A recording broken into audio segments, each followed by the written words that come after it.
Well, welcome back, committee members. I would like to say that Laura Ross is substituting for Stephen Bonk. Now, other than that, it's the same committee members as we had this morning, with Mr. McCall back again also. I would like to repeat the announcement I made this morning about our high-definition upgrades for our new viewers.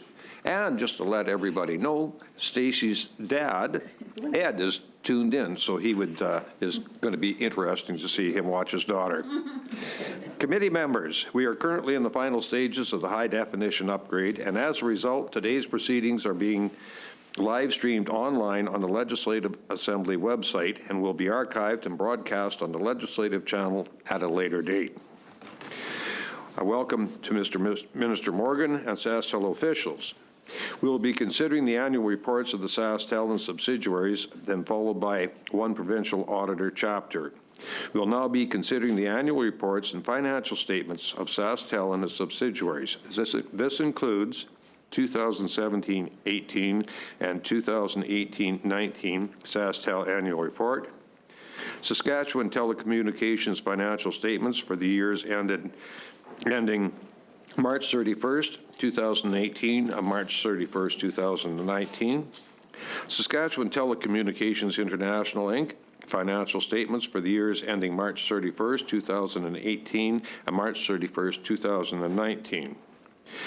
Direct West Corporation financial statements for the years ended March 31st, 2018 and March 31st, 2019. SecureTech Monitoring Solutions, Inc.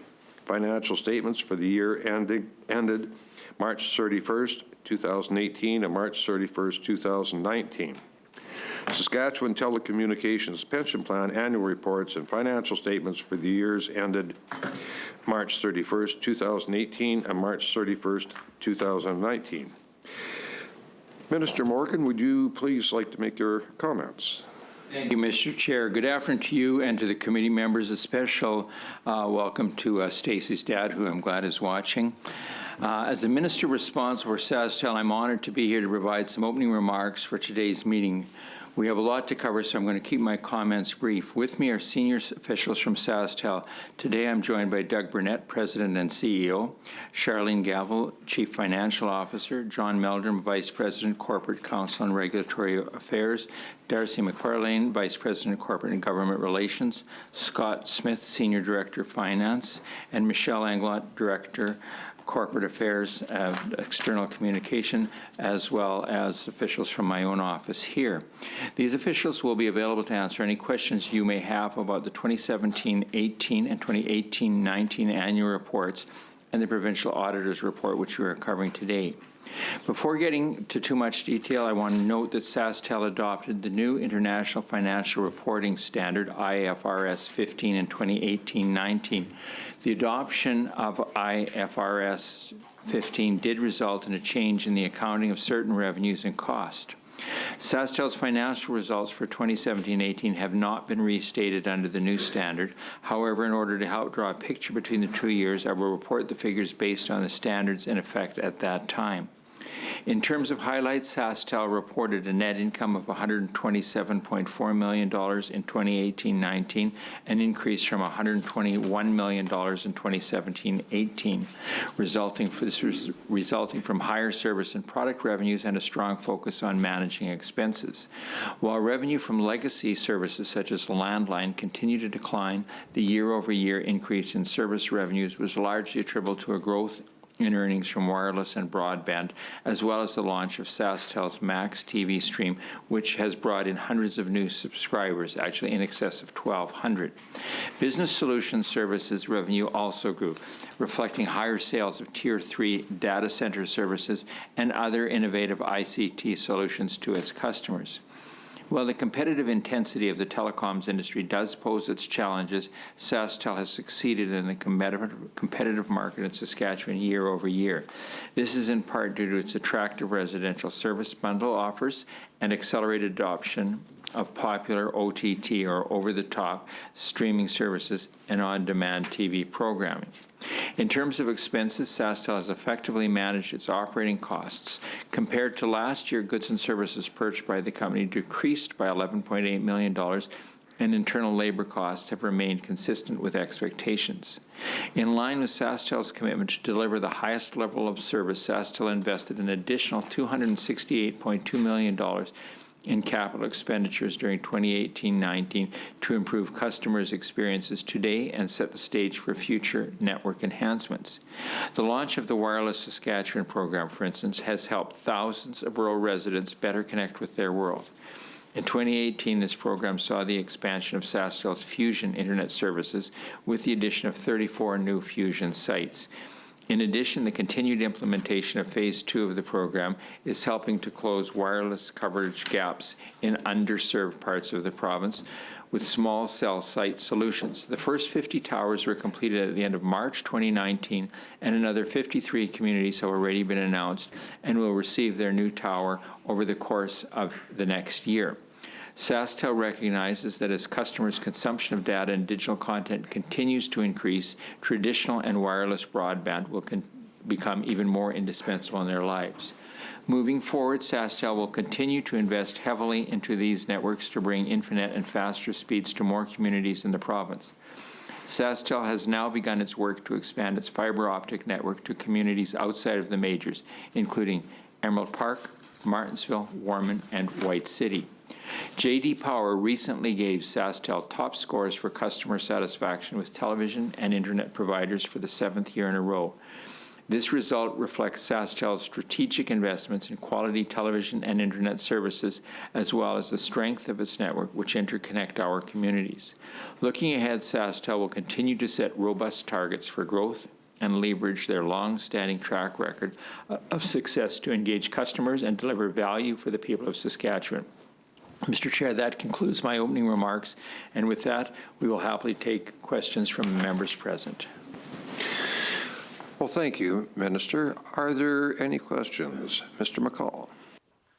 Thank you very much, Mr. Chair, Mr. Minister, officials. Welcome to the consideration of these annual reports and the activity of the SaskTel and suite of subsidiary corporations. I guess we're here today on a fairly auspicious moment. The end of the month, as I was preparing for today's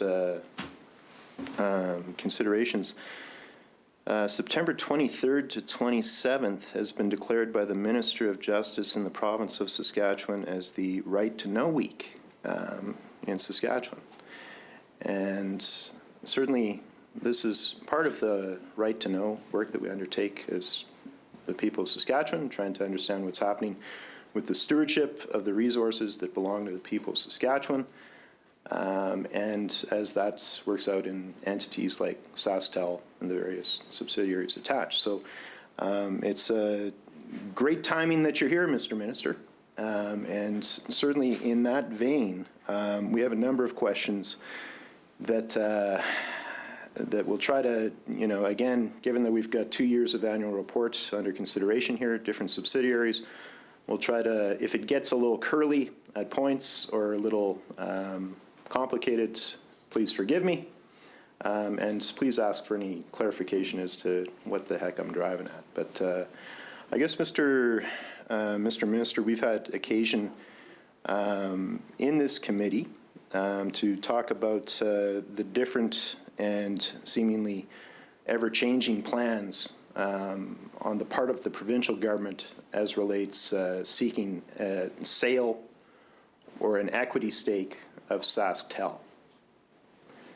Now, in terms of the information and the questions that have been asked to try and get that information, for the period under consideration, there are different questions that beg to be asked today. And I guess we're a parliamentary democracy, and certainly you're here as a Minister of Cabinet, and the collective decision-making that represents, and the direction that is given through yourself and through the board to an entity like SaskTel. So I guess this is as good a place as any to ask the Minister what his understanding for the period under consideration, what the interaction was between SaskTel and the Cabinet Committee on Crown structure.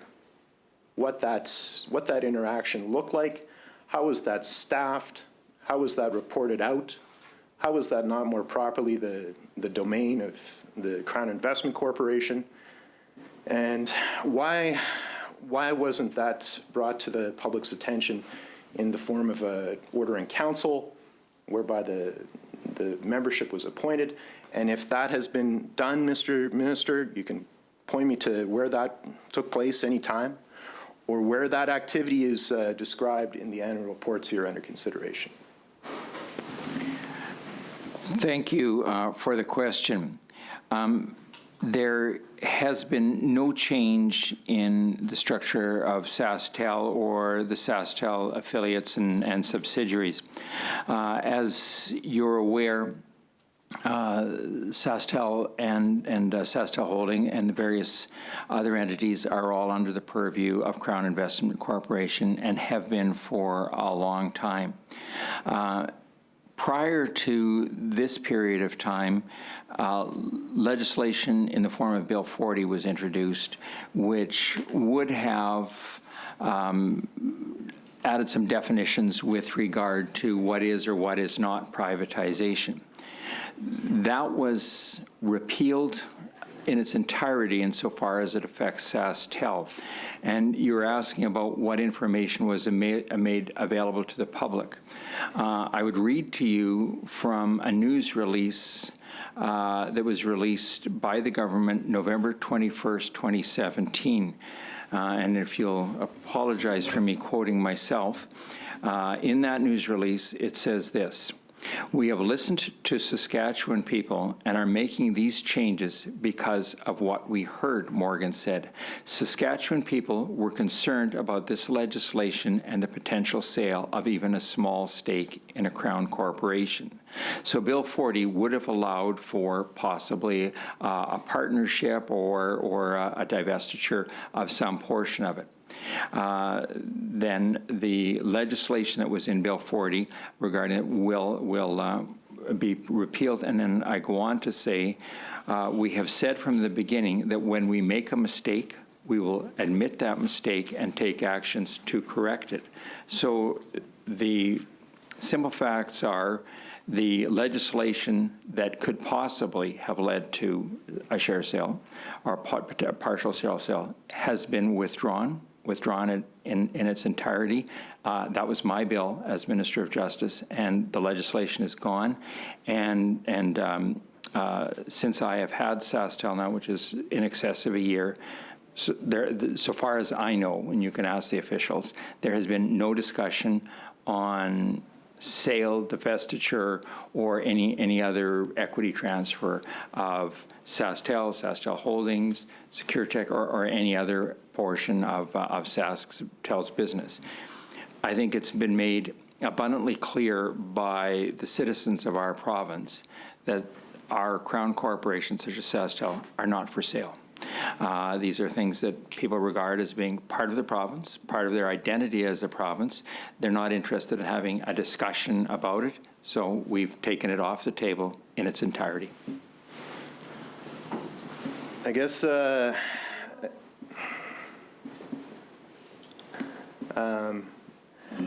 minister will, be able to refer to the record where certainly those steps were applauded. That decision, that recognition of this government on the clear opinion of the people of Saskatchewan as regards the privatization of SaskTel or different of the Crown entities, how they were definitely not in favor of that. I'm glad to repeat that here today. But for the period under question, Mr. Minister, and again, this is not something that was brought to the public's attention by normal channels, be it an order in council appointment of different committees of cabinet and their activities. It wasn't brought to the public's attention by the actions or the reports from the Crown Investments Corporation, which is the holding corporation for SaskTel, and is there to prevent exactly the kind of off-the-books activity that has come to light. And that came to light, Mr. Minister.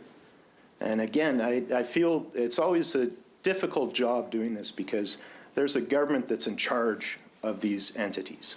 There's a government that is responsible for these entities. So I don't want you to, in any way, shape, or form, mistake what I'm saying as critical of the hardworking men and women that work for SaskTel and the leadership that is represented here today. And when we raise these concerns, Mr. Speaker, we want to make sure that this entity is accountable to the people that own it, the people of Saskatchewan. And when we've asked questions like this in the past, Mr.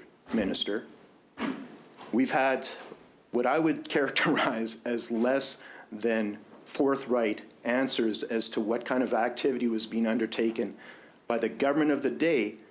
And for you may not have been the minister during that period, Mr. Minister, but you were certainly a past minister of SaskTel, and you certainly sat around that cabinet table as things like the Cabinet Committee on Crown Structure were struck and then did its work.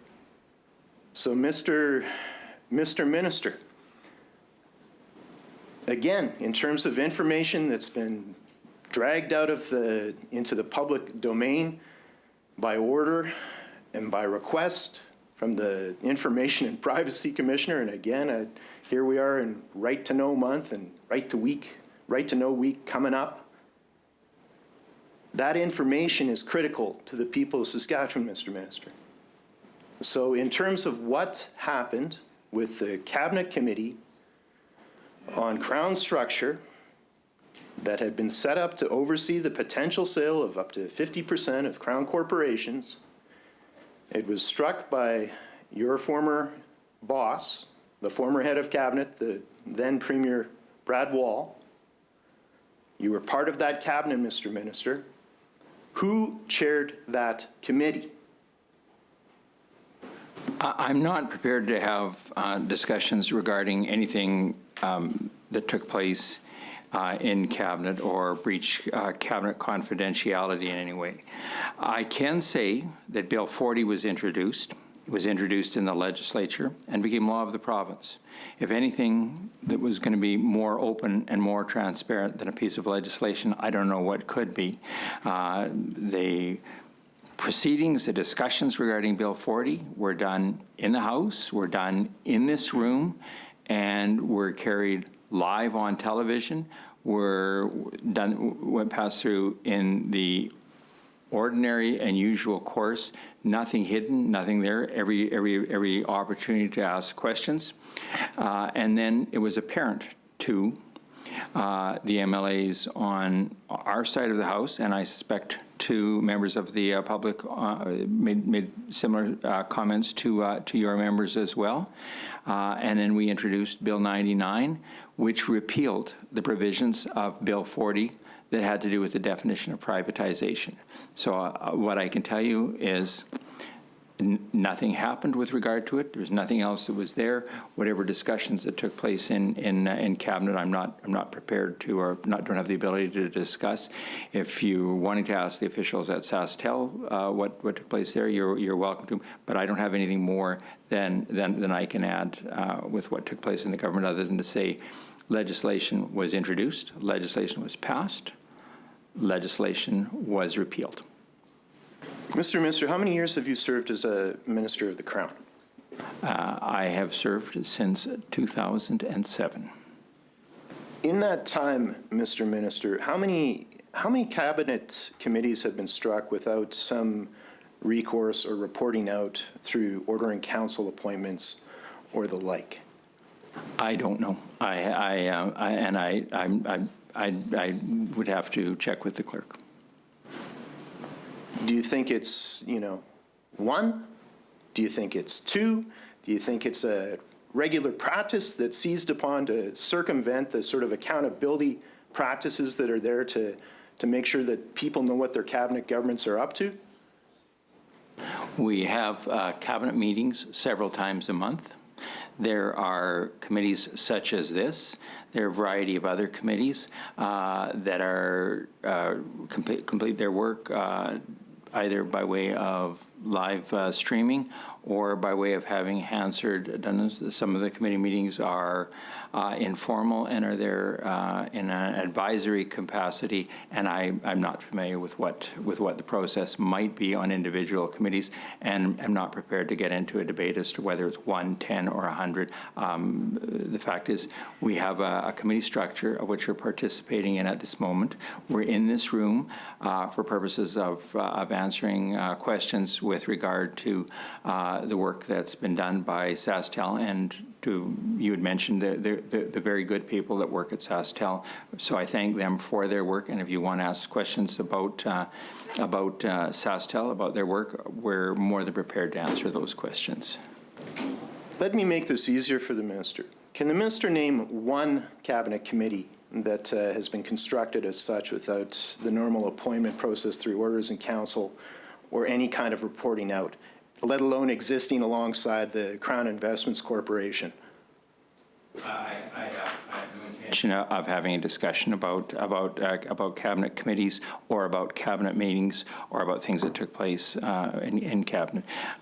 For that information, you're welcome to look at the website. You're welcome to have a discussion with the court clerk, but it's not something I'm prepared to discuss. So it's the minister's contention that. If you wouldn't mind, please, we're discussing on the SaskTel end of it. I don't think we're discussing cabinet or anything else, and I would like to please keep your questions to what is in the agenda. Well, for the years under question, Mr. Speaker, the then Minister of SaskTel was the Vice Chair of the Cabinet Committee on Crown Structure, the express purpose of which was to sell off the up to 50% of the crowns. And under questioning in the House and in committee, we had a great number of answers from the Premier on down, Mr. Chair, that were apparently at odds with the reality. So I try not to do this work as an angry person, Mr. Chair. But what does make me angry is being lied to over years. You might move on to Yeah. or it becomes a matter of privilege before the House. You want to make that kind of an allegation, I take strong exception to it. So I'm going to give you the opportunity now to make the apology for the record. Is the minister the chair and the No, witness now, I Mr. would, Chair? look, I would ask you to withdraw and apologize. That is unparliamentary language.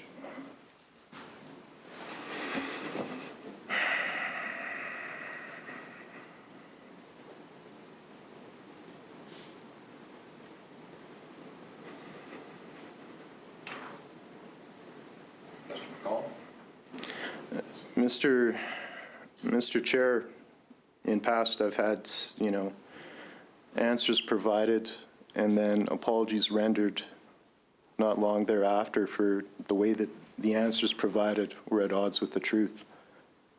This is a policy of this government that they didn't get a mandate from the people for. Mr. McCall, you're out of order. I am asking you, what you are doing is you're using unparliamentary language, and I am asking you to withdraw and apologize.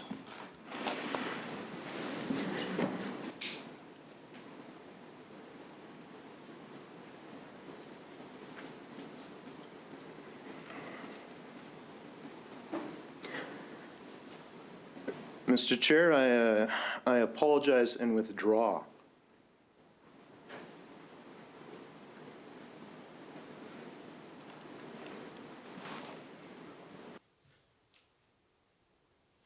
Okay? Thank you. Now, we can continue questioning, but if you would please stick to what the agenda is. So can the minister or officials point out to me where in the two annual reports under question, where the activity and the interaction of the then Minister for SaskTel worked in conjunction with the Cabinet Committee on Crown Structure? Where is that pointed out in the accountability that we have here before us.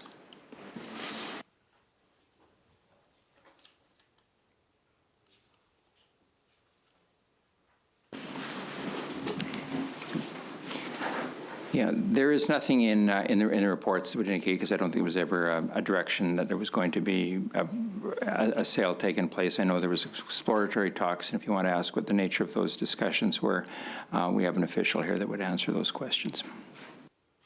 So in terms of the exploratory talks that occurred, how was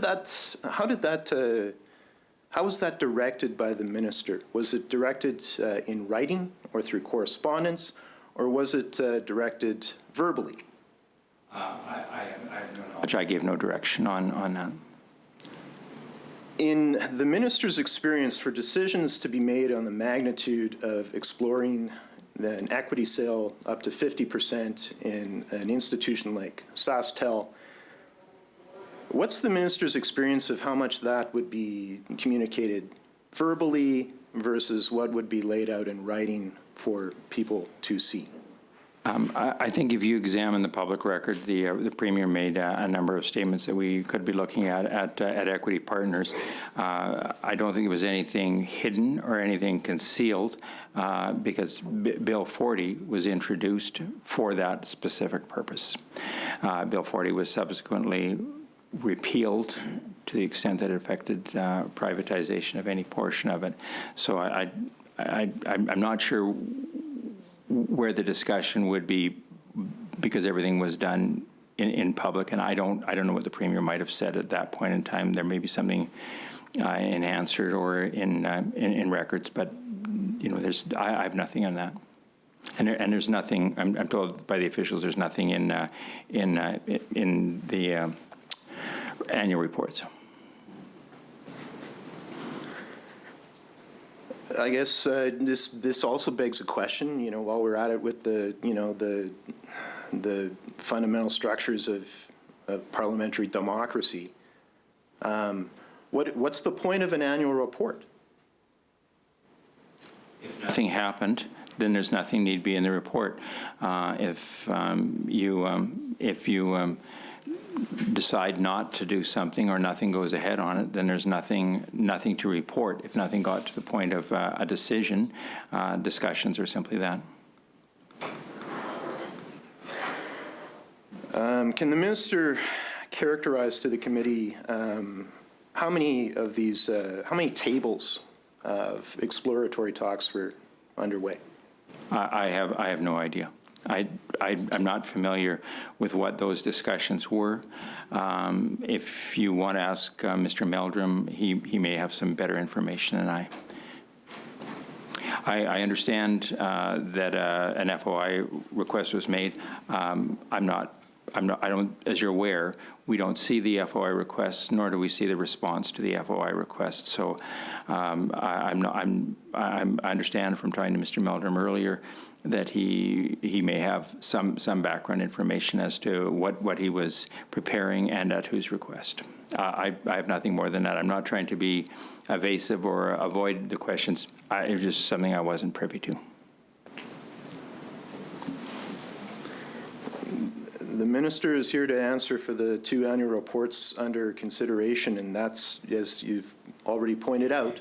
So if the minister is not able to answer those questions, then please, by all means, do refer to an official. If you want me to answer the questions about what's in the report, there's nothing that's in the report. If you want to pose a question to Mr. Meldrum, I'll ask him to come up. But if not, then we'll carry on. How many exploratory talks or sets of exploratory talks were underway, and with how many parties? I have absolutely no idea. It was something that I was never privy to. They're not referred to in the report, so I presume whatever took place, I have no knowledge of. In which case, please call Mr. Meldrum if he's able to offer more light into this darkness, then that'd be great.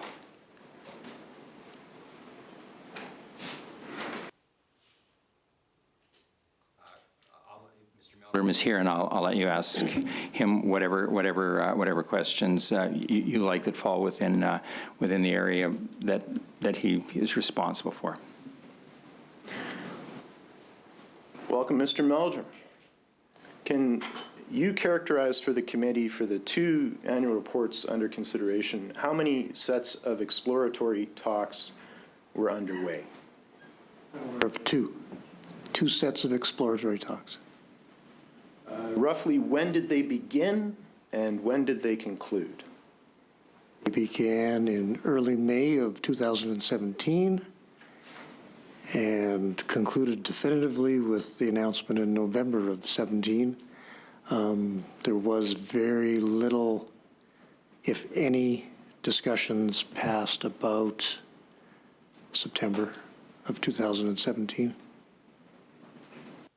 Where did the impetus for those talks come from? Was it by the direction of the SaskTel board? Was it by the direction of cabinet? Where did the direction come from? My understanding is that our president and CEO would have had discussions with the minister, and certainly as our current minister has indicated, it was generally known that the government was interested in the potential of selling up to 50% of the Crown corporations. So again, to be very clear, the direction emanated from the minister, at least, if not cabinet as a whole. To the extent that that occurred, yes. Thank you for that. In terms of information that was provided to the third parties, how much of that is covered by non-disclosure agreements? We did not provide any information to any third parties. None whatsoever. In terms of the deck that was constructed at the minister's request to the former CEO of SaskTel, what information was contained in that deck that went forth as the basis for these exploratory talks with the 2 parties Mr. Meldrum has referenced?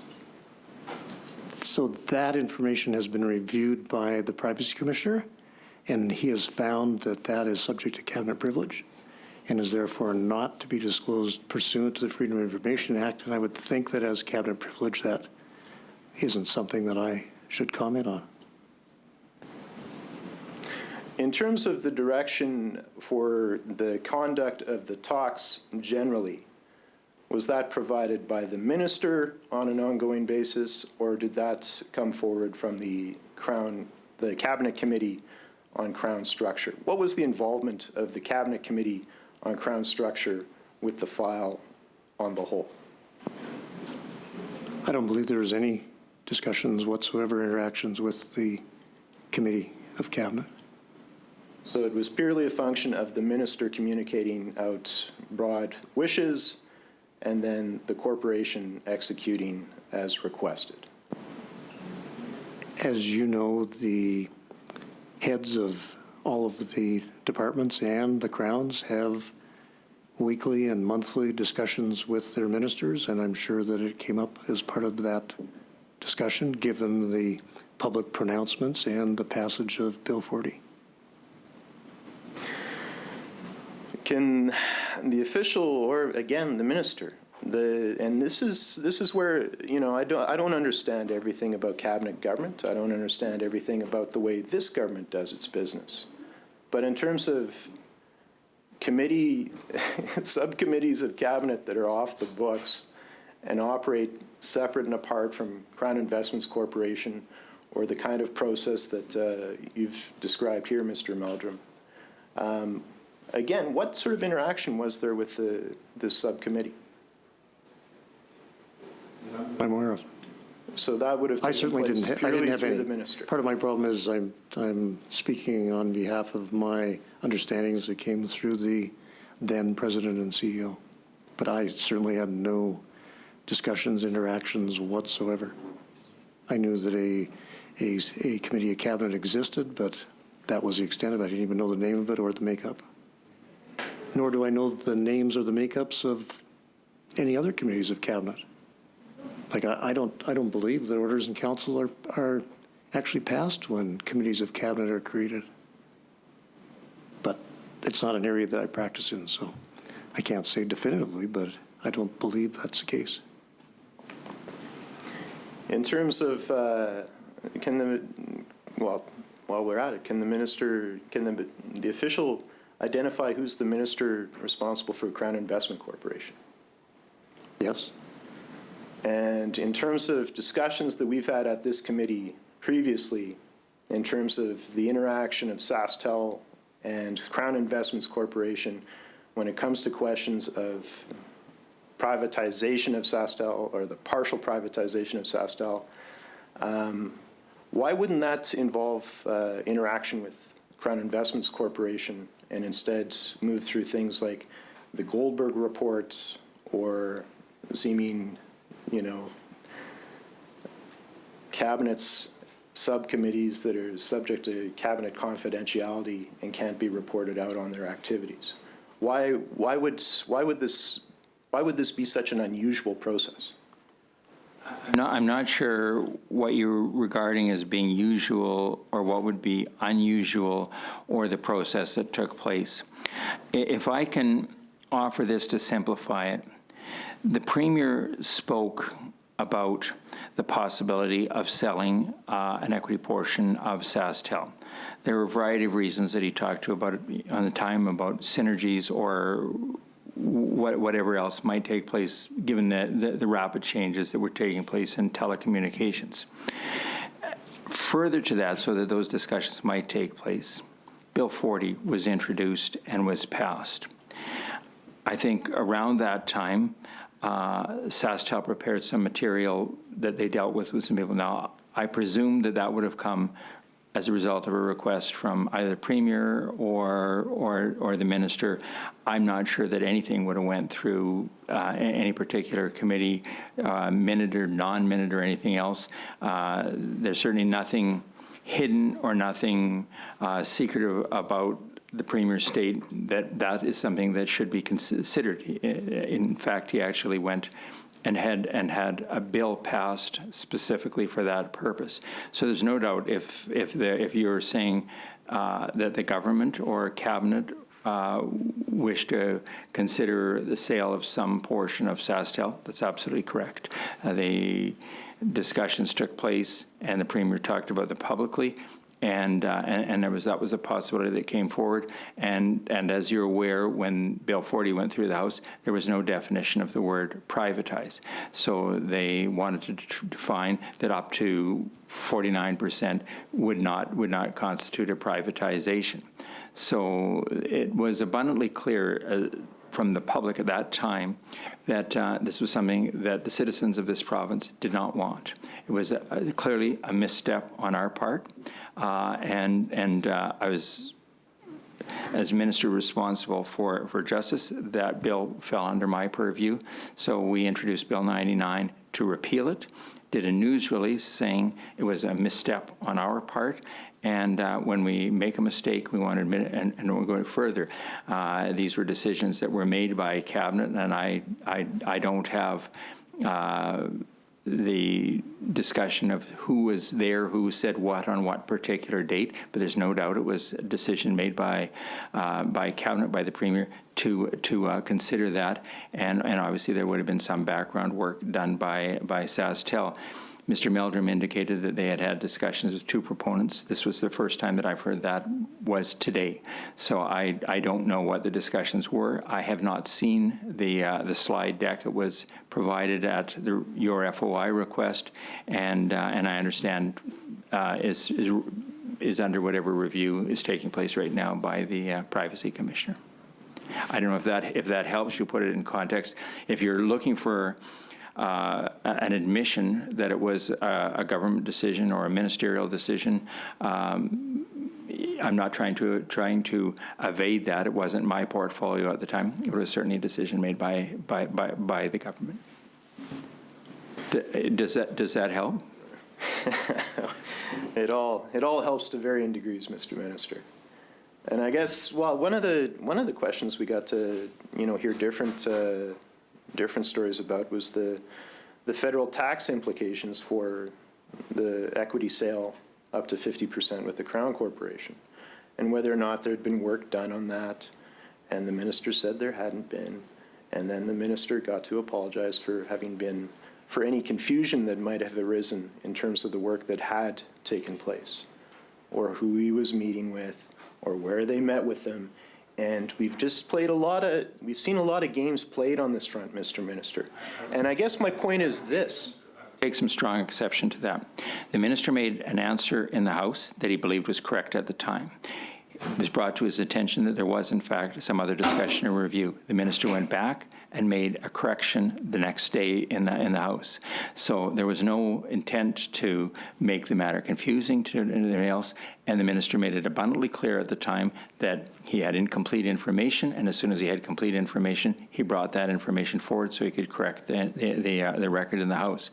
So if you want to ask the officials about the tax information, I'm not a tax lawyer, nor am I a tax expert. I'll be glad to have one of the accounting staff from SaskTel give information as to what the tax consequences would, or what their analysis might have been on a sale.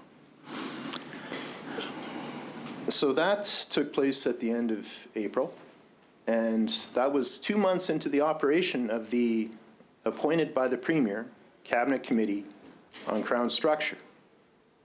And again, you'd presume that federal tax implications would be part of the considerations of that committee, but we don't know that because, of course, the minister claims, well, you know, that's cabinet confidentiality.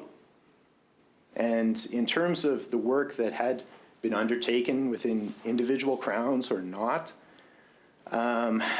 it's a very frustrating position to be in, Mr. Speaker, Mr. Minister. It's especially frustrating to come along after elections where there was a lot of fanfare went into the appointment of the Transformational Change Committee that popped out like toast after the 2016 election. But again, in terms of something that is fundamental to the politics of this province, and over which there has been a considerable amount of debate for decades, that there's a cabinet committee tasked with work to operationalize an equity sale is, again, I guess we'll find out when the cabinet confidentiality expires on those papers, because we're not finding out from this government, and we're only finding out by dribs and drabs, again at odds with the promise of this government to be the most open and accountable government in the history of this province. What I am able to tell you is that the minister made an indication that there had been no work done on tax. He made that in the House. Clearly, he didn't know that there had been some background work that had been done at SaskTel. Was not part of work that was done in cabinet or at a cabinet committee. The next day or the next sitting day, he realized that the information was being worked on by SaskTel, obviously not communicated to him, or he would have known about it. So he made the correction in the House. I don't think there's anything any more sinister than something was taking place in the Crown. And there's lots of things that take place in Crowns or at CIC that are not brought to ministers' attention. People work on or review or prepare material all the time, and that should be something that we should thank our staff at SaskTel for, is providing background and considering whatever other options are there. Clearly, there was a direction from the Premier, well, maybe not specifically given, but that we were considering a portion of divestiture of a portion of the shares of SaskTel. So some work would have been done at SaskTel. Mr. McCall. I just want to caution you on some of the language you're using is getting very close to accusing the government of not telling the truth or hiding the truth. And I just want to caution you on your use of language within that, because that is very unparliamentary. Duly noted, Mr. Chair. In terms of the work that went into the partial privatization or privatization of SaskTel, can the minister describe what sort of impact that would take, what kind of toll it would take on the capacity of the leadership team of SaskTel to do the work responsible for the proper stewardship of these resources that are SaskTel? I don't know whether that was a question that was ever asked, and I don't have any information as to what the effect of those changes may or may not have been. Perhaps Mr. Meldrum might have more information on that than I do.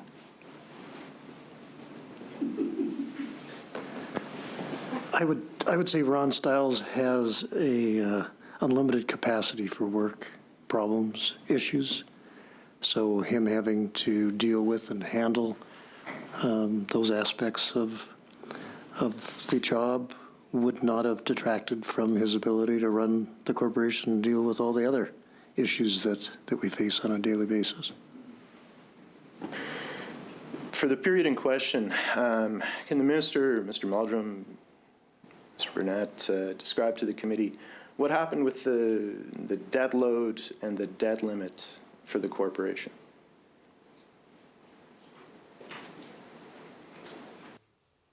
You're asking for the period of time affected by these annual reports? Yes. Sure. Yeah, I'll have Charlene come back.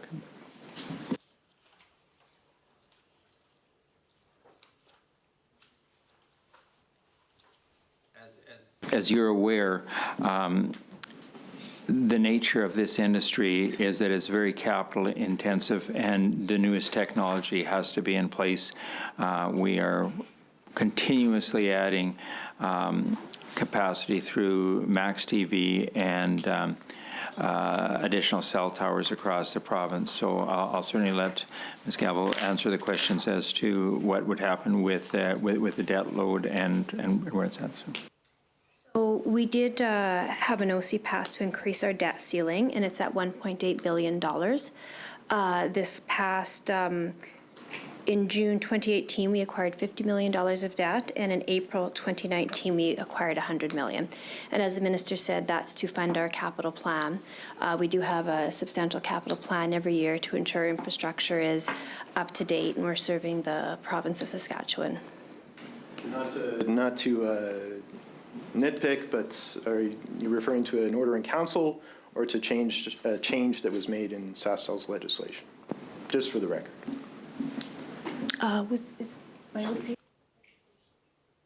Is by legislations. My apologies. We can confirm whether there was a legislative change or an OC that allowed for the authorization. It may well have been a alleged change. In either event, it was done. At the time those things are done, the provincial auditor reviews the books, and there's always caution exercised with regard to the debt equity ratio of the corporation and the corporation's ability to continue to pay dividends to the province. Perhaps I'm misunderstanding this, but the increase in the debt limit wasn't at the request of the provincial auditor. Surely the minister's not saying No, that. not at all. It was a request from the corporation with the idea for that. No, the auditor reviews the debt equity and makes whatever comments that office feels is appropriate, and it's done in conjunction with CIC, but it was done at the request of the corporation. For the period in question, Mr. Minister, what was the capital outbuild, both target and realized, for each year?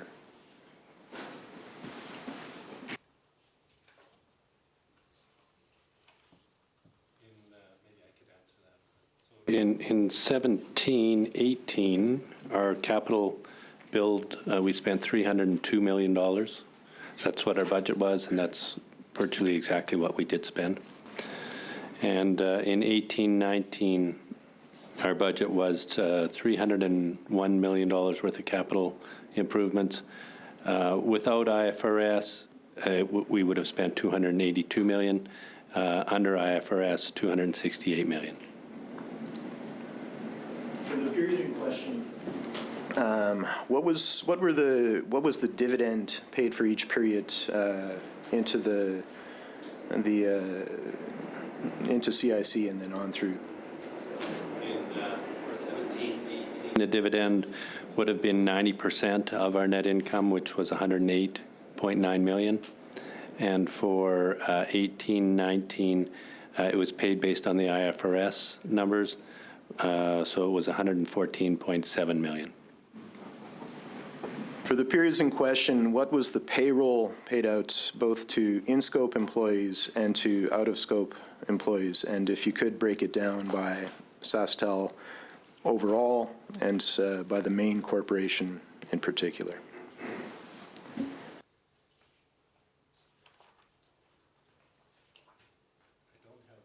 Total payroll. I can give you the weekly salaries for in-scope and out-of-scope salary, if that's of assistance, and then we can perhaps find the total payroll. So on for in-scope, the average weekly salary is $1,368, and for out-of-scope, the weekly base salary is $2,113. So on average for all employees, the weekly base salary is $1,547. In terms of the split between in-scope and out-of-scope folks, SaskTel has approximately 78% of our staff would be within the scope of the union, and 22% are outside of the scope of the union. And we have a total of approximately 3,327 employees, FTEs. Thank you for that.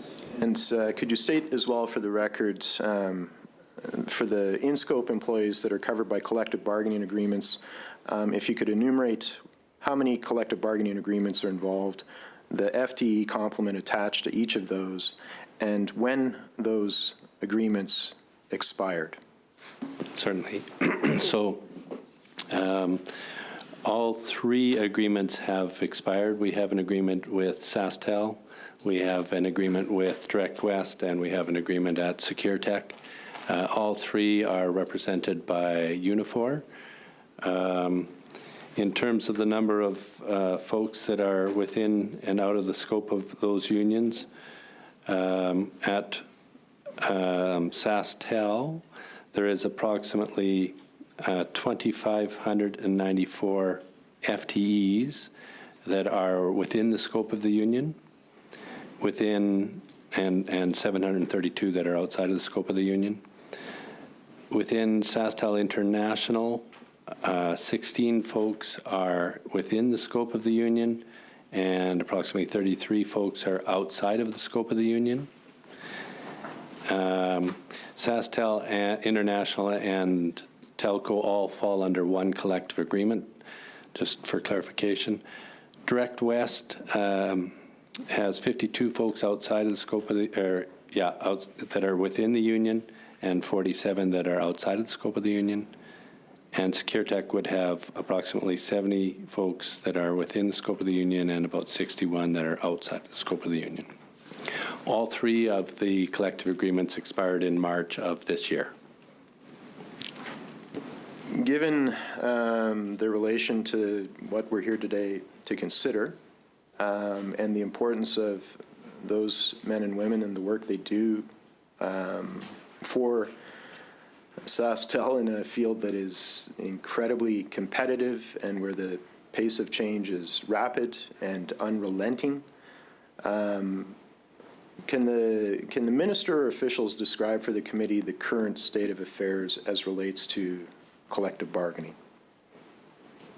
I think I'm reluctant to say a lot in this area, but at the present time, as the CEO has indicated, the three contracts with Unifor have expired. Negotiations are underway. I would urge both sides to get back to the table and resume negotiations. Negotiations are never easy, have lots of challenges with them, but our hope always is that a negotiated settlement can be reached. A bumpy negotiated settlement is always better than having a strike for everyone. So we're hopeful that the parties will continue to work, and what's being exchanged between the parties at the present time, I'm not able to comment on. As regards the approach of the government to bargaining, is there any understanding made for sectors or corporations where competition is particularly fierce. And certainly over the years, there's sometimes a difference that gets made between the public service generally, the Crown sector, and the different sort of competitive imperatives that each sector faces. And then some hope to be more to provide some flexibility to address those competitive pressures, and that, of course, relates to bargaining. Is there a mandate that has been put in place for all the Crowns, and that's where this all rises or falls? Or is there some kind of understanding that each table has its own unique imperatives and challenges, and that is being respected? I don't think I would comment on the differences between the different bargaining tables. If your question is because of the competitive nature of SaskTel, and it certainly is because it has private sector competition in every aspect of its business, would that result in a tighter or a more aggressive mandate? And I can tell you that it's not a factor that's been in discussion. The factors that they work in are broad-reaching across a number of different factors, Western Canadian averages and workload and education and training of employees, a variety of different things that would be taken into account. But no, the fact that SaskTel is highly competitive and does a good job at being competitive would not be a factor. So there's not a situation where there's been a blanket mandate enumerated for public sector bargaining generally and for the Crowns particularly. Each table is its own unique entity, and that is given the room and the wherewithal to be respected. I didn't say that. What I did say was that the competitive nature of SaskTel did not require SaskTel to have a different mandate than anywhere else or anything differently. And I wouldn't comment on the difference between what any particular table may or may not choose to have. There's negotiations underway in a number of different sectors, and it would be highly inappropriate for me to comment on those right now. In terms of the different human resources plans for the corporation, what sort of satisfaction or confidence level is there around aspects like employee morale, succession planning,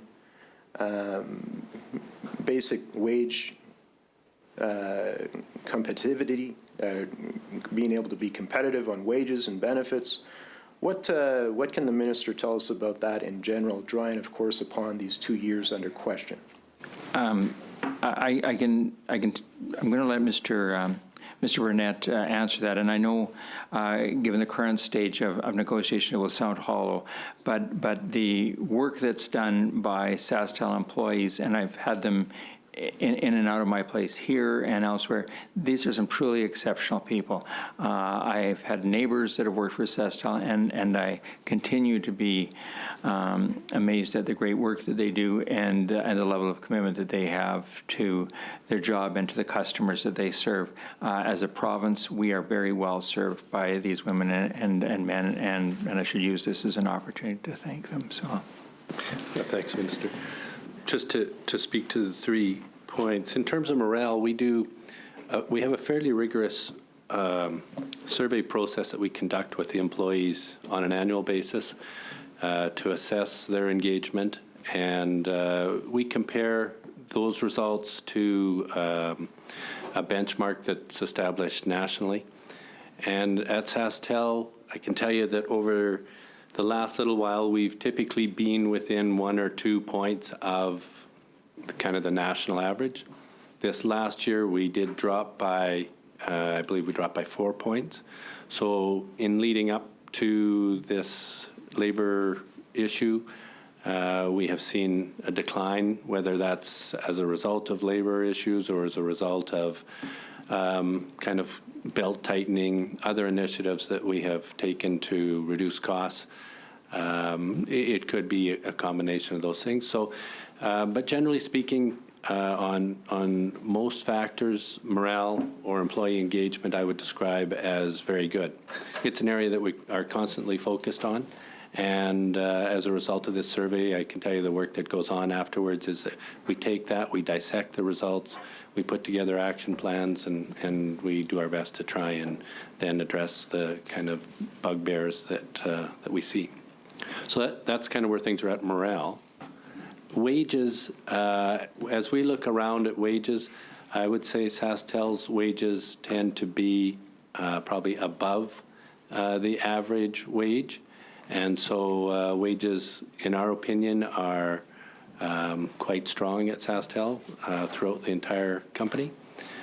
And I'm trying to remember the last one, I think was, succession planning. We also do a fair bit of succession planning. Again, we have a very deliberate process, starting with kind of the executive, our director level, our in-scope level, and our out-of-scope folks. And the objective is to have the immediate level take a look at whether or not there are folks that could step into their job from the jobs that are reporting to them to ensure that we have that type of talent.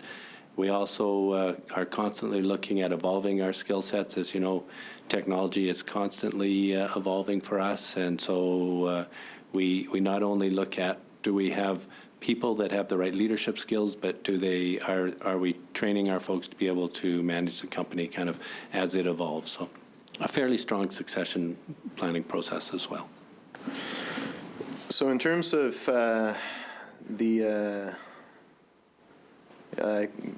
can the minister or officials describe for the committee last time there was any widespread job action with the corporation?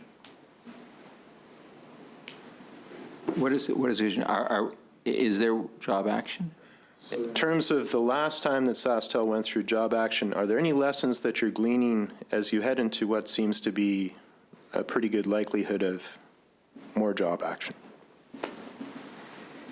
Well, there are lessons that we learned last time, which I think was in about 1995, if I remember correctly.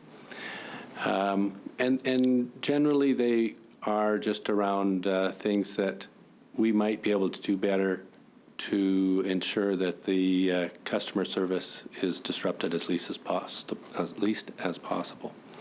So there's those types of lessons. I really believe that back in 1995, and by the way, at the time the union was a different union. It was CEP at that time, and now, of course, it's a combination of CEP and the Auto Workers Union being Unifor. So we have found, as time passed through that merger, that they are quite a different entity to work with. Quite frankly, the CEP tended to be more local folks that you could reason with and talk about the local issues. Not so much anymore. So in terms of lessons, I would say that we probably are a little wiser in terms of how what things we can and can't keep going in the event of a disruption. But the business itself has also evolved to the point where we're almost a different company from 1995. We're quite a bit more of a technical company, a knowledge-based company, a lot less manual. So we have done a fair bit of work around trying to assess what it is that we need to do if this company ends up being run by managers, 22% of the organization, and how best we can run the organization with the least disruption. I appreciate the questions you're asking. I'm loath to allow the officials to go much further down the road on an area where we're at this point in the negotiations, and I'm sure you'll understand that it would be inappropriate for them to talk about what the strategies might be in case of job action. So in terms of, again, to restate, in terms of making certain that you've got a complement of management or out-of-scope employees ready to ensure that SaskTel keeps chugging along,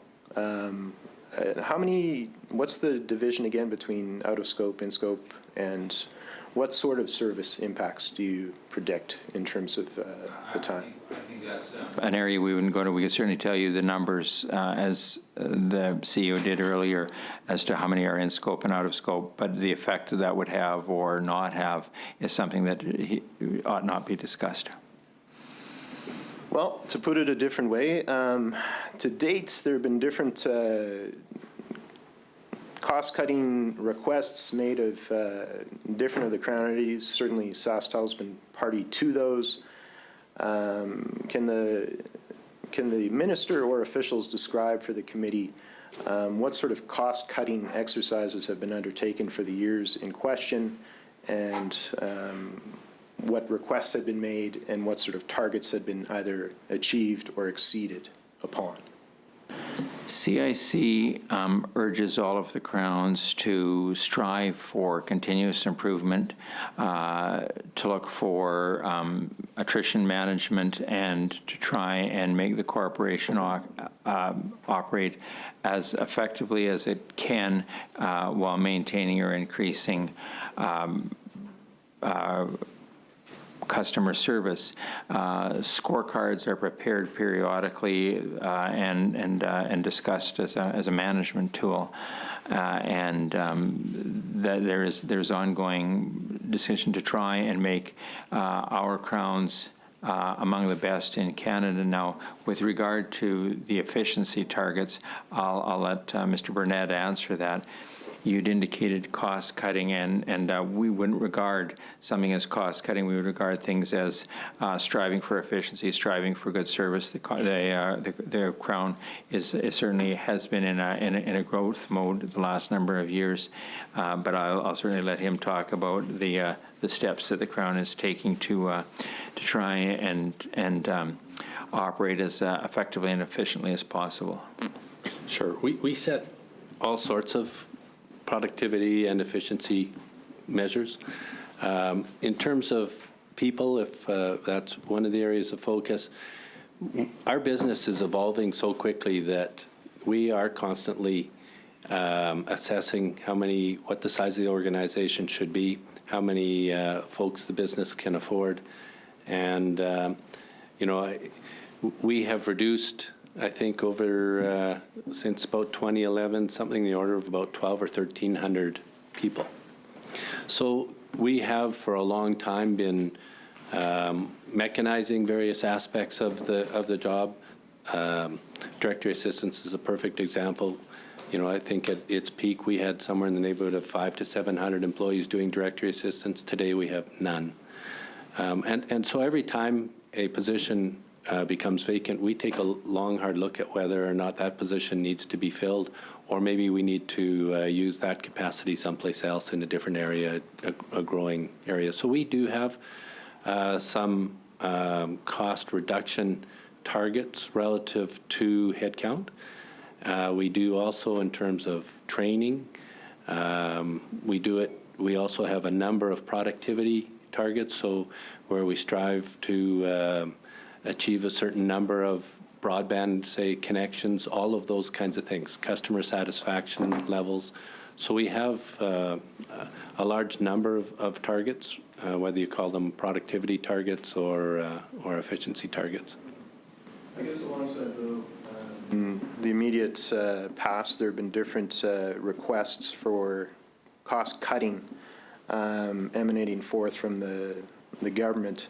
And the Crown corporations like SaskTel are left to make up 3.5% of payroll, or whatever the figure was after the new premier was elected for SaskTel. So could the minister or officials describe what actions were taken in regards to those specific demands that were made of the SaskTel workforce and finances? The direction was, and it was publicly given, that an offer was to be made of minus 3.5%. The offer was on the table for a period of time, and I don't know the exact length of time, and has been withdrawn in its entirety. So alongside that, though, from 2016, And so, again, we can go back and go through the record. There have been different requests made of the Crown sector generally and SaskTel particularly. And in terms of vacancy management or productivity gains or whatever combination of actions needed to be taken by the corporation, I believe the corporation has responded above and beyond in terms of the requests that have been made of them. So could the minister or officials describe what has been undertaken in these years under question? Sure, I can take to that. The minister's correct that there was a request at one point to reduce wages by 3.5%. That was subsequently withdrawn. And then in working through other targets with CIC, there was a request to reduce total compensation by 3%. I think that might be what you're referring to. And that, I can tell you, was a target that we accomplished, and in fact, as you mentioned, far exceeded. So what we have seen within our business anyway is that not only do we manage our resources in accordance with some of those requests, but our business actually necessitates that we need to do more of that. So as an example, this year alone, there is no request for any reduction. We anticipate that we probably will need to come down by in excess of 100 people. Just to give you a sense of how quickly our business is evolving and what the revenue will allow us to have in terms of the size of an organization. So we are constantly kind of refining the size of the company, and there certainly was the one request. We were well above that out of necessity, and we will be well above anything that is, in fact, there is nothing being proposed again this year. So again, the 3% of payroll, was it not 5.8% reduction that was actually achieved? Am I remembering or misremembering that correctly? Yeah, you're remembering it better than I am. It was far in excess of the 3% of total compensation that was requested. A government direction that was given other than the minus 3.5, and that and there's a general and an ongoing expectation that the Crowns be operated as efficiently as they can. We're in a time of changing technology. The nature of how the workforce provides its services changes relatively rapidly in this one, and we're watching, I think, as all of us are, the income that's coming from TEL, and as Mr. Burnett indicated, the employee satisfaction that's there. Going back to 2007, and we've in almost every year used 90% for dividends, but in 2007 the net income was $97 million. 2001, 101.5.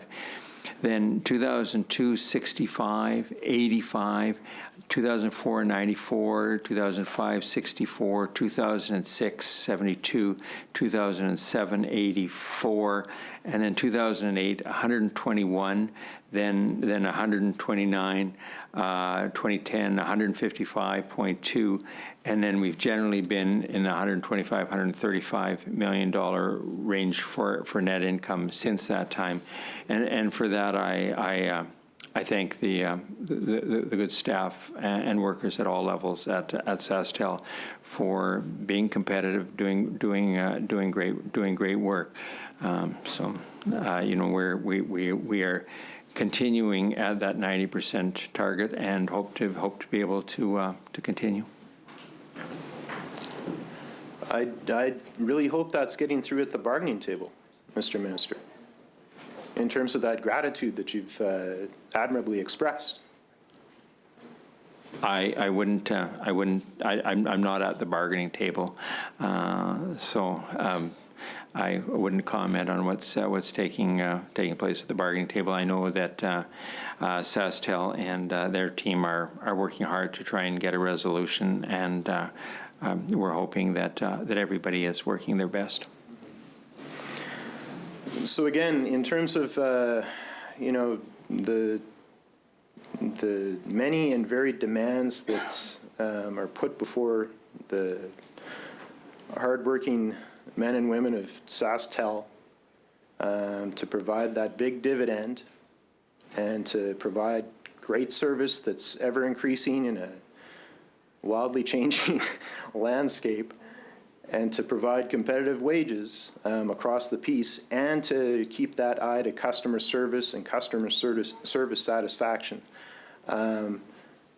It's a tremendous demand that we place on SaskTel to get that work done. And Mr. Minister, I don't know that all those sometimes competing objectives are going to be able to be kept in balance. So again, you and I sat around this table a few times and had these questions. And in terms of what's going to happen with the corporation, is the minister not concerned about the state of affairs with the labor unrest at SaskTel and what that means for customer service, customer satisfaction, again, in an ever competitive environment? Of course, Sam, I think all of us are, and all of us should be. SaskTel and the crowns that we have in our province are absolutely important to every citizen in this province. One, for the services they provide. Secondly, for the dividends that are paid out, and as part of the fabric and backbone of our province. Some people refer to our crowns, corporations, as the jewels in a crown, and of course, we're concerned. We want to see a negotiated settlement, and you talked about the various challenges to provide service and how things have been over the last number of years. You see a number of the members of the senior management team at SaskTel that are here today. So these are people that I think are doing above and beyond what would ordinarily be expected from them. The pressures in this corporate environment, as you say, are intense, and I think they're doing a good job, as indicated by the bottom line and the things that are there. And once again, I hope that we're able to get a settlement across the line. In terms of other challenges that have emerged for the years under question, Mr. Chair, could the minister or officials offer some comment, some observation on the way that the whole question of plans for 5G are evolving, and specifically as regards the situation around Huawei? Sure. The officials may want to add something to it. As you're aware, the province, SaskTel, has got an investment in Huawei equipment in the range of $200 million. And the equipment that's provided by Huawei is some of the best equipment that is available, and certainly is the most competitively priced. So it's very much the preference of SaskTel to continue to use that as the 4G and 5G networks are rolled out.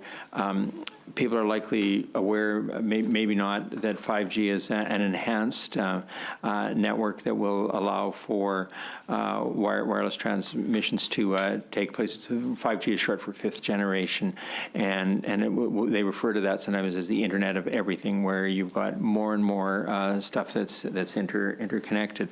The concern with Huawei is, of course, that it's a Chinese corporation, and is it capable of being accessed inappropriately by officials within the Chinese government? There's certainly no indication that that's happened. It's more the specter that it might happen. And now, at the request of the United States government, we're holding an official of the Huawei government at house arrest in Vancouver. The United States government is taking a strong stand against China in a general sense, but Huawei in particular. Different countries around the world are responding differently. So in our province, we're waiting for direction from the federal government and from Bell and TELUS, who are our two largest partners in joining together to provide wireless service. They partner with SaskTel on providing towers and a variety of things. So what the strategy at the present time is not to purchase or invest any further in Huawei equipment other than ongoing operating expenses for service contracts, et cetera, but rather to build and be ready so that if there is a resolution that they'll be able to respond quickly and have towers become operational. So they're locating tower sites and running the electricity and the fiber to those sites. They're installing a universal tower. There are two pieces of Huawei equipment. We go one, a head unit at the top of the tower, and a radio unit at the hut that's at the bottom of the tower. So that the equipment that's there, the tower, the fiber and electric, would be ready so that a person, a SaskTel worker, would be able to come and complete the installation relatively quickly. Unfortunately for them, if it's January, a trip up the tower might not be a real pleasant climb, but I've never climbed a tower, but in any event, that's sort of the strategy of where we're going right now. It becomes even more complex because China is, for our province, one of our major trading partners. We sell large amounts of our agricultural products to them. Those have been put on hold as well. So we have lentils and live animals that are not hogs that are not going to be able to deliver to market. So it's become not a problem of just Saskatchewan and SaskTel. It's an international problem between our province and China. But we are caught in a global trade war between the United States and China, and it's something that we don't in our province have a good answer for, or any answer at all right now, other than to wait and see what direction we get from the federal government. The federal government indicated earlier this year they would not have an answer or a direction until after the next federal government. If there's a change in government, I'm sure will take some time for them to get up to speed as to what the pluses and minuses are. And if it's the same government, I hope that they're able to work through whatever the issues and give us a direction. An answer that might come from them is to replace all of the equipment or not to add any more grandfather equipment that's in there, and we don't know the direction that's there. The equipment that is in place now is all used in conjunction with 4G, but we have not installed any 5G equipment. I don't know if that's a long answer, and if you need any more detail. Well, global questions, Mr. Minister, global answers. That's how that goes. But it is, and I wish I had better answers. So the plans that SaskTel have adopted are to be ready for a resolution so that they can react and get to work getting the stuff in place and turned on. So you're exactly right.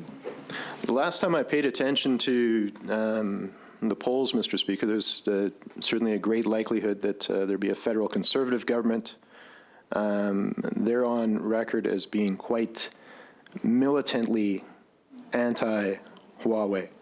And, you know, if fellow committee members have, you know, different observations, I'd welcome that. But that's my understanding of their position. That would seem to presuppose some kind of ripping out of all the Huawei technology that exists. What's the price tag on that, Mr. Minister? The expenditure to put it in was $200 million. To replace it will be more than that, and then the cost of ripping out, and then it's orphan equipment after that. So I don't have a dollar value of it. It's an expense that we do not want to incur.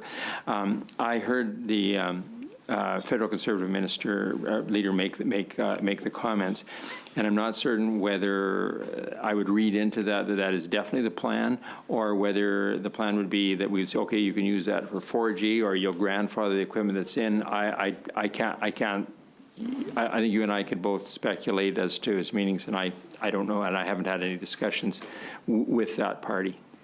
In terms of the question of trade damages, and we've talked about this before, is there a case that SaskTel is making or prepared to make as regards the trade damage that ensues if that is a decision made by the national level of government? I can say this, we've had letters and correspondence going to our federal counterparts, and I've had discussions with a number of federal ministers and federal officials, as I'm sure our officials have as well. We've let them know what the problems are for our province. Bell and TELUS are in exactly the same position we are, but on a much, much larger scale. So they will be making the same type of, raising the same type of issues that we are as well.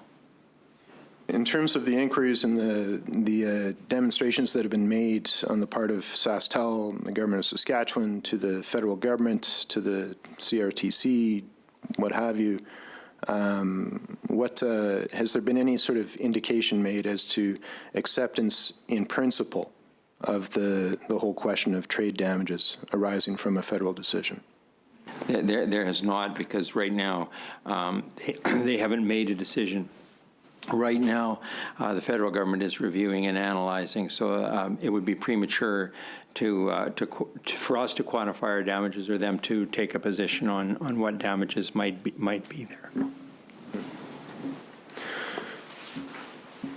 Well, not for the first time. There's a lot riding on a federal election, Mr. Minister.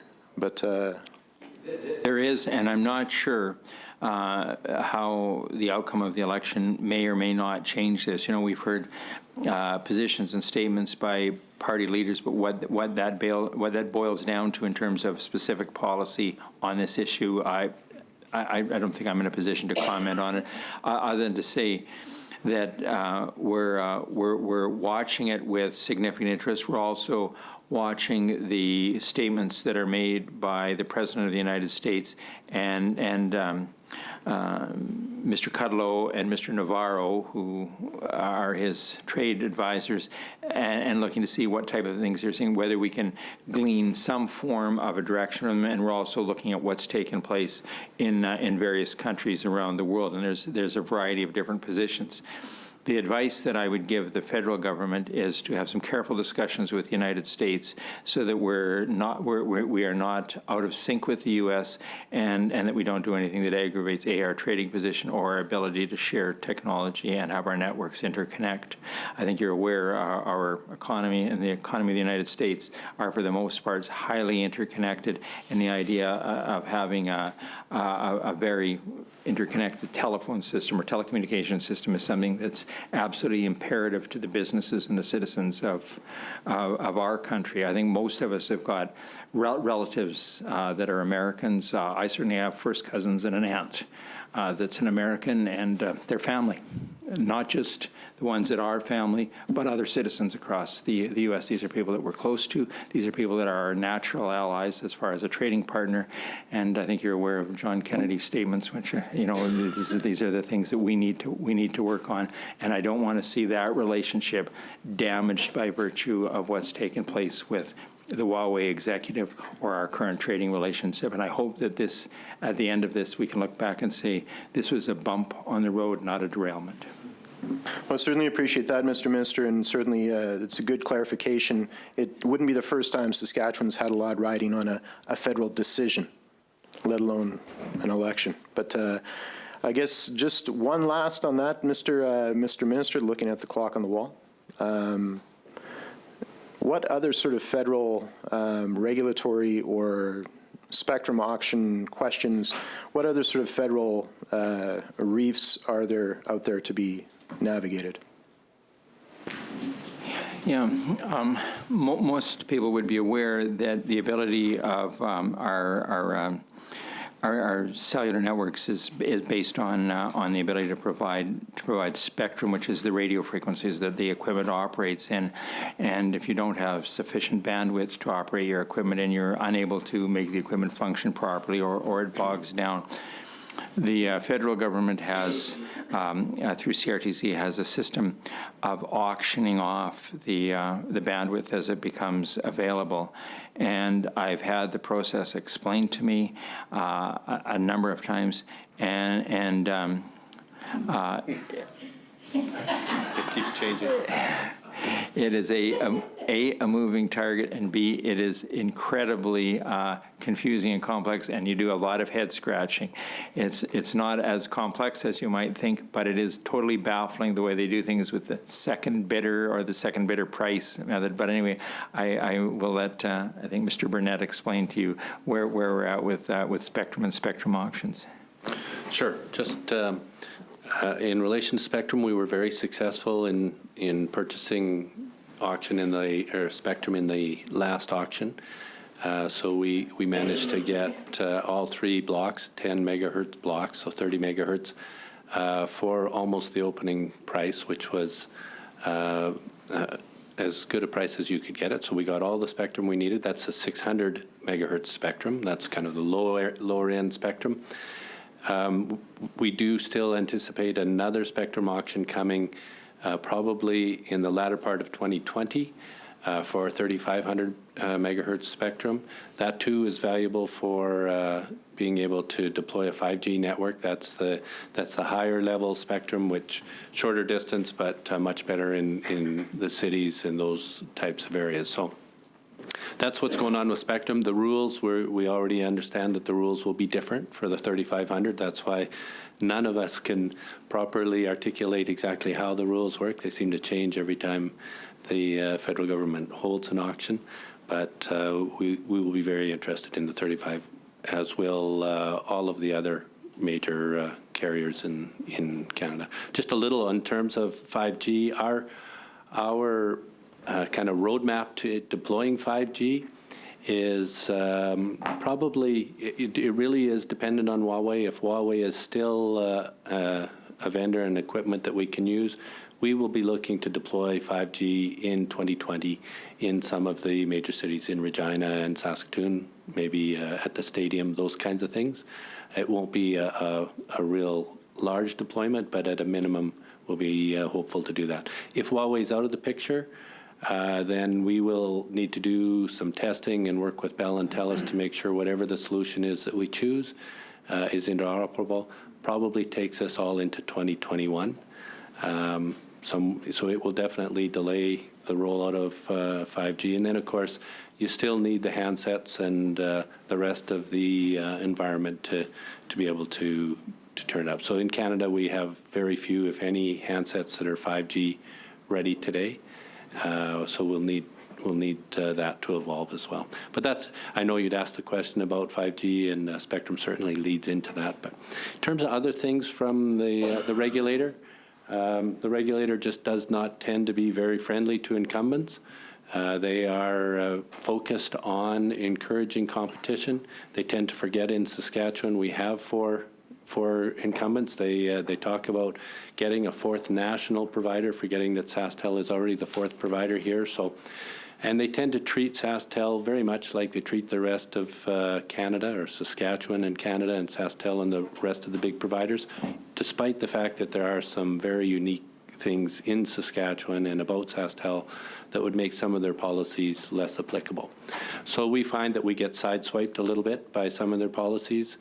You know, the most recent policy around wholesale broadband had minimal impact on us, but has the potential, as it expands, possibly to fiber, to make it very difficult for us to justify some of the business cases to drive fiber out into rural locations. If suddenly you have to share it at a low price, it makes it that much more difficult to build a business case that will allow you to sustain pushing it deeper and deeper into rural. So those are some of the things, as you've heard us talk before, they eliminated the high-cost serving area subsidy, despite the fact that in Saskatchewan, a very large portion of our customers are still in high-cost serving areas. So those are the types of things that we see with the regulator. Their policies don't tend to be as surgical as we might think they should be, and we get caught up in some of them. And some of them take us by surprise. So generally speaking, they add more cost to our business, and they don't generally help us be more competitive. So that's kind of the regulator in a nutshell.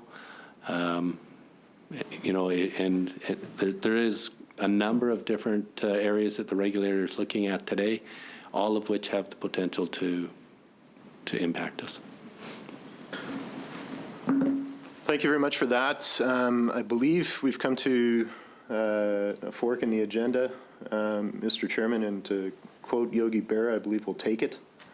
But just to minister officials through yourselves to the hardworking men and women of SaskTel, again, we've had a good discussion of what is a tremendous corporation that is tremendously valued by the people of Saskatchewan, that takes a lot of diligent effort to make it all go round. So again, our thanks to the hardworking men and women of SaskTel. And with that, Mr. Chair, that conclude my questions and observations.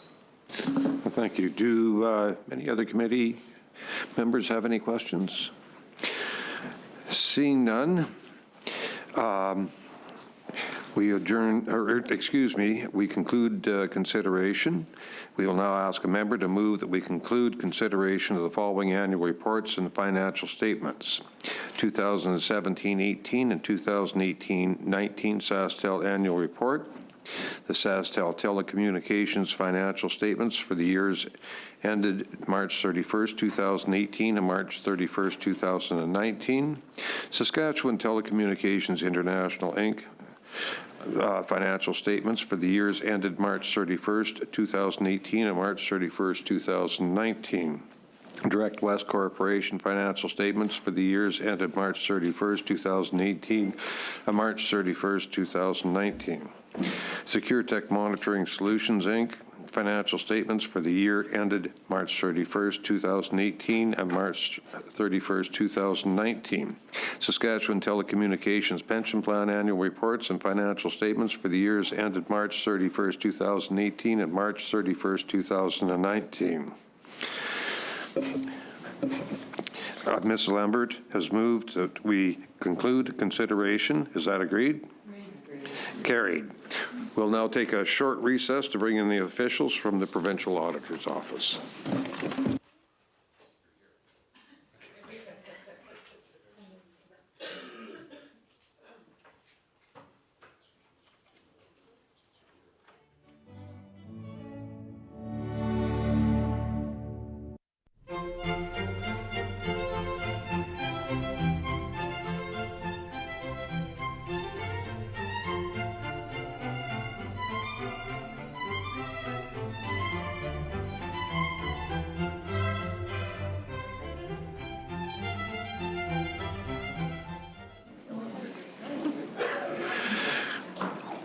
Before we begin this afternoon, I'd like to take a moment to remind committee members and officials the format that we will be using this afternoon.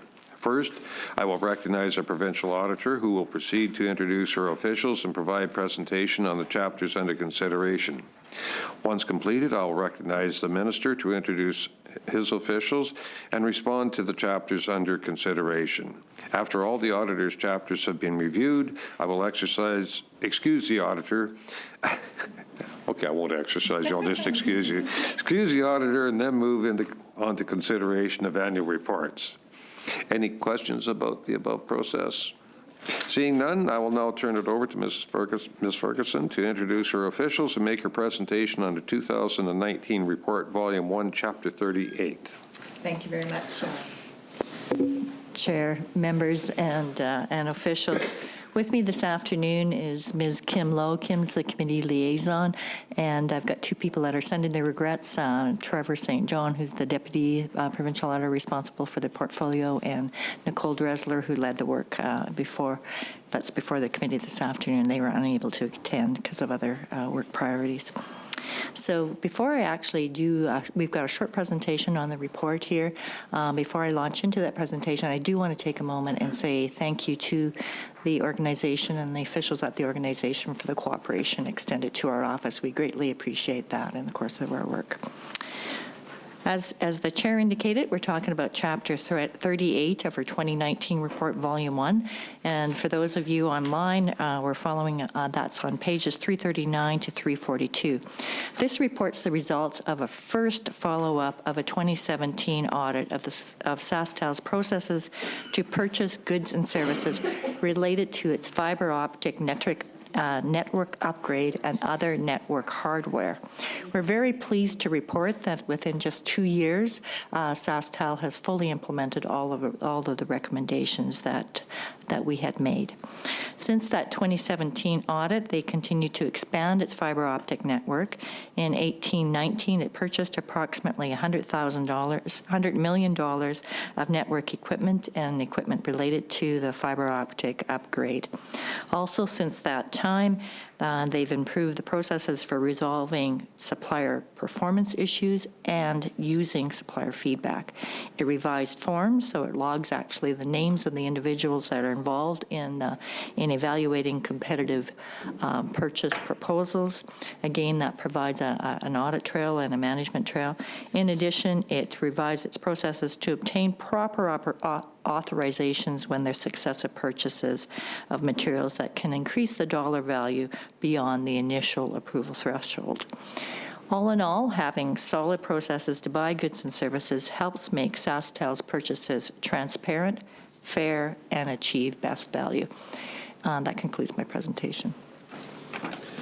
Well, thank you. Minister Morgan, you want to please introduce your officials? So I guess you don't have to. You got the same ones as before. And make any comments? Mr. Chair, Mr. Meldrum has had to leave, and I think I'd indicated that earlier to some of the officials and committee members that he was going to have to leave, so he's gone.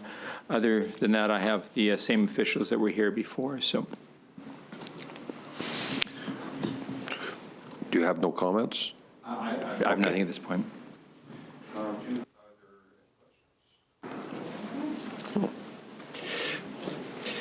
Okay. Seeing there are no more questions, the 2019 report, Volume 1, Chapter 38, has no new recommendations for the committee to consider.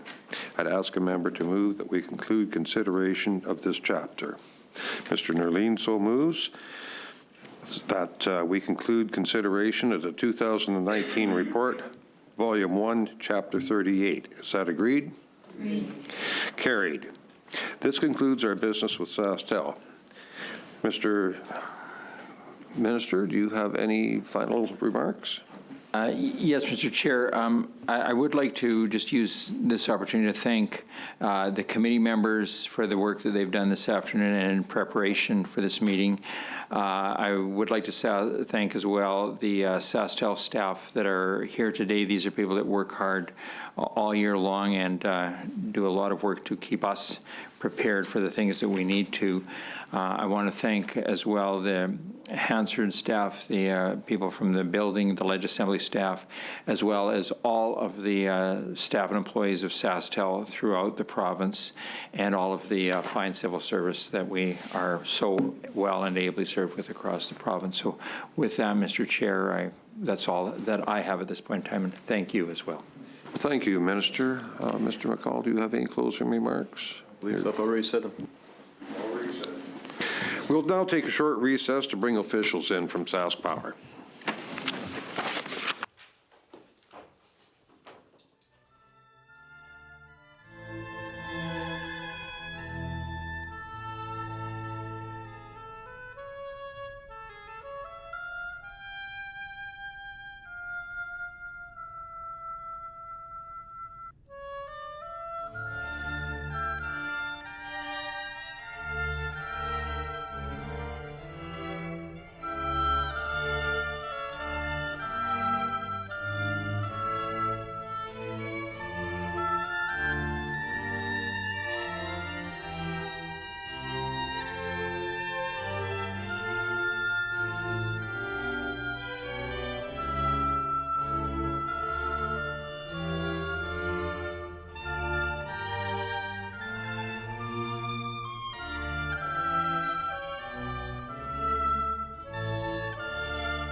Well, we finally welcome Minister Dustin and South Power officials. We'll be considering 3 provincial auditor chapters, and then the annual report of South Power and subsidiaries. I'd like to mention that Kathy Sproul is in here substituting for Mr. McCall, and I'd also like to table a document, CCA 7828, South Power Corporation responses to questions raised at the May 6, 2019 meeting. Just a reminder that I will first recognize our provincial auditor, who will proceed to introduce her officials and provide a presentation on the chapter under consideration. Once completed, I'll recognize the minister to introduce her officials and respond to the chapters under consideration. After all the auditor's chapters have been reviewed, I will excuse the auditor and then move on to consideration of annual reports. We'll begin with the provincial auditor chapter. Ms. Ferguson, please introduce your officials and make your presentation on the 2018 report, Volume 2, Chapter 25. Thank you very much, Chair, members, and officials. With me this afternoon is Ms. Carolyn O'Quinn. Carolyn's the deputy that SAS Power is included in our portfolio. Behind is Ms. Charlene Droder. Charlene led some of the work that's presented and before the committee this afternoon, and Ms. Kim Lowe is our committee liaison. This afternoon, we're going to be making 3 presentations. We'll be presenting each chapter individually. Carolyn will be making the presentations. We'll pause after each chapter for the committee's consideration. There's only one chapter that contains new recommendations. That's the first one on the agenda. So there's new recommendations for the committee's consideration, and the other 2 are follow-up chapters. Before I turn it over to Carolyn, I just want to take a moment to thank the officials for the cooperation extended to our office during the course of this work. We appreciate that. Carolyn. Thank you. I will start with Chapter 25 of our 2018 report, Volume 2, which starts on page 169. SAS Power maintains one of the largest electricity transmission and distribution systems in Canada. Effective maintenance is key to providing its customers with a safe, reliable source of power. Chapter 25 reports the results of our audit of SAS Power's processes to maintain above-ground assets used to distribute electricity. Above-ground distribution assets include wood poles, power line conductors, voltage regulators, reclosers, overhead switches, pole-top transformers, and capacitor banks. Its over 1 million wood poles are the most significant above-ground distribution asset. Above-ground distribution assets are key to SAS Power providing power to its over 500,000 customers. At March 31st, 2018, SAS Power owned about $2.4 billion in distribution assets. In 2018-19, it had expected to spend about $39 million maintaining its existing distribution assets. We found that SAS Power generally had good processes to maintain its wood poles. However, it needed to improve its processes to maintain its other above-ground distribution assets. We made 7 recommendations in this chapter, and I'll highlight each recommendation along with an explanation of why we made the recommendation. First, on page 178, we recommend that SAS Power formally assess the risks associated with its inspection and preventative maintenance strategies for above-ground assets used to distribute electricity. At the time of the audit, SAS Power was in the early stages of adopting new corporate-wide strategies based on an industry-accepted framework. It had broad maintenance strategies for each of its above-ground distribution asset types. For example, it had decided not to maintain certain of these assets, like pole-top transformers. For these, it replaced them when they failed. This is referred to as a run-to-failure strategy.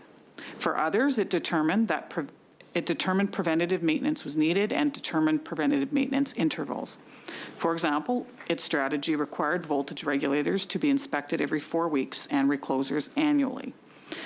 However, SAS Power had not completed formal evidence-based risk assessments to support its selected strategies and the frequency of its preventative maintenance and inspections. Not having formal risk assessments to support maintenance strategies and inspection frequency increases the risk that SAS Power may not be doing the right maintenance at the right time to limit the risk of asset failure or safety issues, or that it knows whether its maintenance strategy is cost effective. On page 179, we recommend for above-ground assets used to distribute electricity that SaskPower plans to maintain, it determine the condition to which it expects to maintain each type of those assets. SaskPower had not determined the condition it expected to keep each of its above-ground distribution assets. SaskPower only had a clear condition rating for its wood poles. While it had determined expected service life for the other above-ground distribution assets, it had not documented what it considers an acceptable condition for these. Determining the desired acceptable condition for each type of above-ground distribution asset helps guide the nature and extent of maintenance activities and would help SaskPower to focus its maintenance resources on those assets with the highest risk of failure. It also facilitates monitoring the effectiveness of its maintenance strategies.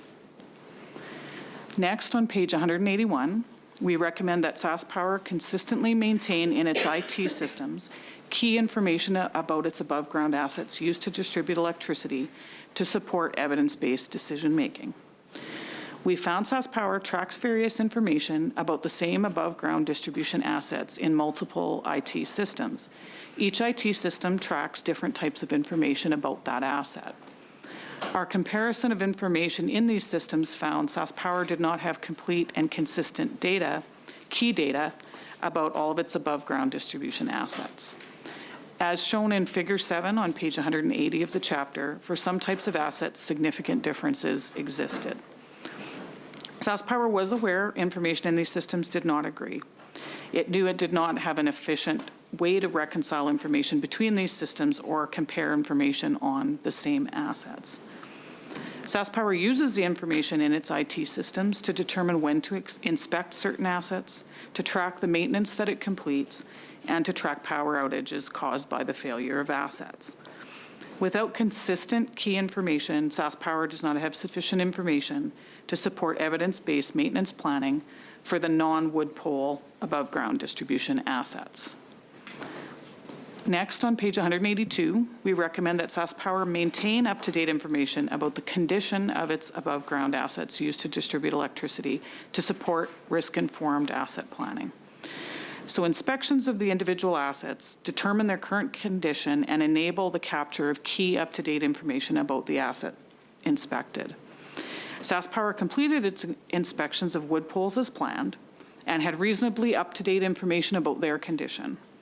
However, it did not always inspect the other types of above-ground distribution assets as often as it expected. We found that it completed less than 2/3 of planned inspections.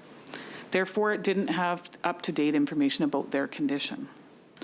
Without asset condition information about other above-ground distribution assets, SaskPower cannot analyze if it's completing the right maintenance at the right time to achieve desired asset condition levels. It needs this analysis to better inform its planned maintenance of those assets throughout their lives. Next, on page 183, we recommend that SaskPower formally prioritize its maintenance of above-ground assets used to distribute electricity to support risk-informed allocation of resources over the longer term. SaskPower informally prioritized specific maintenance activities for the upcoming year. It used its staff knowledge and experience to decide which specific maintenance activities to do first. However, staff did not document the basis of those prioritization decisions. We also found SaskPower did not formally assess the longer-term implications of those maintenance prioritization decisions. For example, SaskPower did not determine the impact on future resource needs of deferring this maintenance to the following year. It did not have mid to long-term maintenance financial forecasts linked back to its maintenance and capital plans. Also, it didn't formally determine if deferring maintenance activities would pose increased safety risks, contribute to a higher number of unplanned outages, or result in future additional maintenance costs. Not documenting the basis of prioritization of maintenance activities makes it difficult to assess if the judgments made and the assumptions used when making those decisions are reasonable and supportable. On page 185, we recommend that where SaskPower does not follow its plan for maintaining above-ground assets used to distribute electricity, it formally assess the consequences of not completing such maintenance. SaskPower completed the maintenance of its wood poles as planned. However, it did not complete preventative maintenance of its other above-ground distribution assets as it had planned. In addition, it did not monitor the completion of corrective maintenance identified as being needed for those assets during inspections. SAS Power also had not determined the consequences of not completing inspections and the related preventative maintenance as often as it expected, or the impact of not scheduling corrective maintenance within the near term.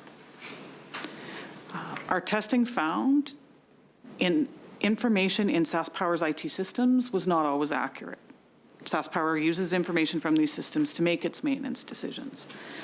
For example, our testing found work orders were incorrectly recorded as completed, and maintenance records were not updated as expected in the IT systems. In addition, we found SAS Power often did not issue work orders to schedule corrective maintenance as expected or know the impact of not doing that corrective maintenance in the near term. Not formally and routinely determining the consequences of not completing planned maintenance, including identified corrective maintenance, increases the risk of failure of the distribution assets. Failure of those assets, in turn, can contribute to more and/or longer unplanned power outages and higher costs for repairing or replacing the assets. On page 188, we recommend that SAS Power regularly report to its senior management on the status of its maintenance activities and, if applicable, the consequences of not completing planned maintenance for above-ground assets used to distribute electricity. While SAS Power periodically reports on the frequency and duration of power outages and provided some information about the completion of maintenance for its above-ground distribution assets, we found the reports were not sufficient. They did not include a robust analysis of SAS Power's progress in carrying out the maintenance plan. In addition, for the assets other than the wood poles, the reports did not clearly identify whether maintenance was on schedule or compare plan to actual costs of key maintenance activities, or set out the consequences of not completing the preventative maintenance or identified corrective maintenance. Furthermore, the reports did not take into account the consequences of not having accurate information about its maintenance in the IT systems.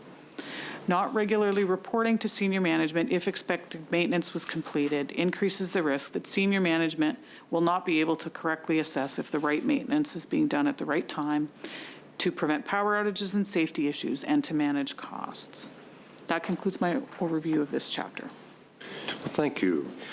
Minister Duncan, would you please introduce your officials and make your comments? Thank you very much, Mr. Chair and members of the committee. I'm joined today, to my right is Mike Marsh, President and CEO of SAS Power. To my left is Troy King, Vice President of Finance. And seated behind us are Rochelle Veray-Morphy, Vice President, Corporate and Regulatory Affairs, Tim Eckel, Vice President, Asset Management, and Sean Schmidt, Vice President, Distribution and Customer Services.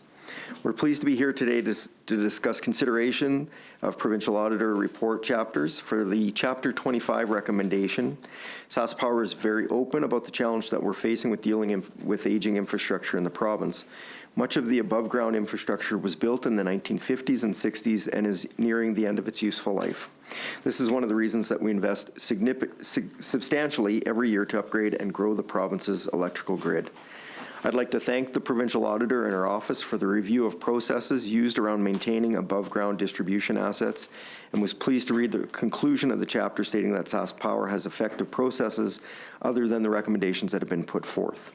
I'd like to give a brief update on progress that SAS Power has made with each of the 7 recommendations put forth in this chapter. For recommendation number 1, a new distribution asset risk management was developed for both overhead and underground assets. Risk assessments were conducted for the 7 provincial audit assets, plus 4 other critical assets. These risk assessments support the inspection and maintenance strategies which were documented in the Life Cycle Asset Management Plan, or LCAMPS, for each of those assets. These plans portray the characteristics of the population of assets, condition indices, acceptable condition, and strategies to manage the assets. Key stakeholders were consulted in the risk scoring for these assets, and the entire package was approved by the SAS Power Vice President of Asset Management and Planning and Sustainability on June 19th of 2019. For recommendation number 2, the LCAMP plans described in recommendation number 1 included condition indices and acceptable condition for each asset. So this item was also completed on June 19th of this year. For recommendation number 3, a comprehensive information technology improvement roadmap was completed for distribution asset management. A business case for $2.9 million was approved by the SaskPower VP of Asset Management, Planning and Sustainability, and subsequently by the Strategic Investment and Risk Executive Subcommittee as a non-discretionary project.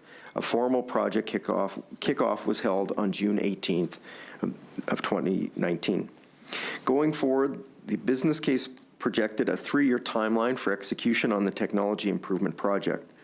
Detailed timelines for implementation of the first 2 releases will be established by June 30th, 2019 for future reporting. For recommendation number 4, SaskPower agrees that there is a gap in maintaining information on the condition of its assets.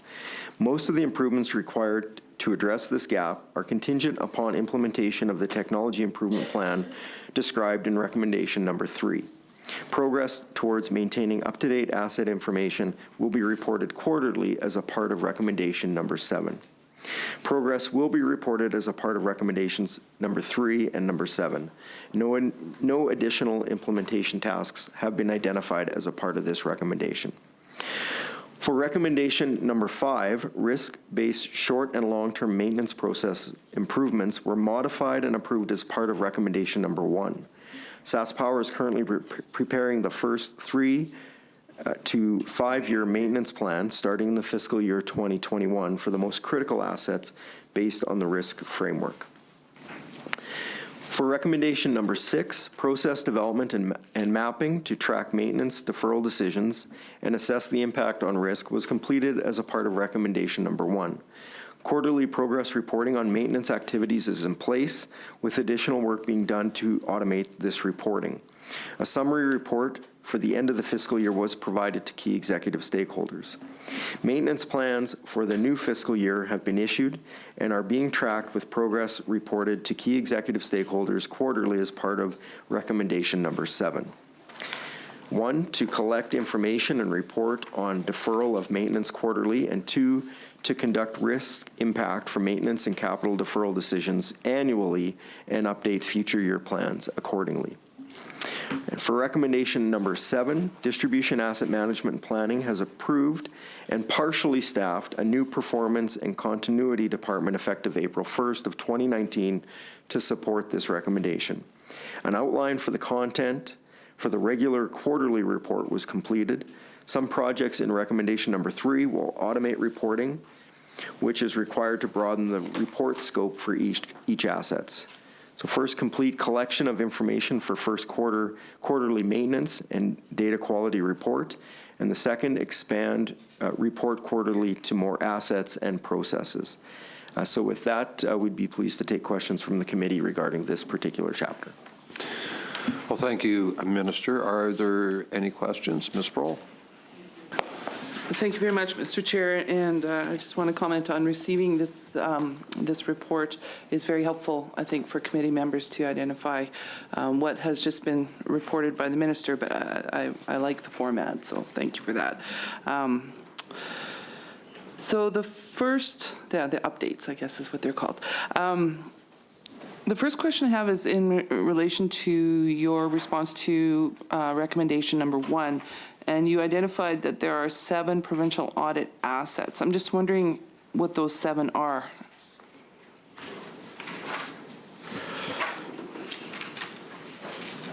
Yeah, the provincial auditor outlined them in her opening statements. That's the same ones? Yeah, Okay. the same ones.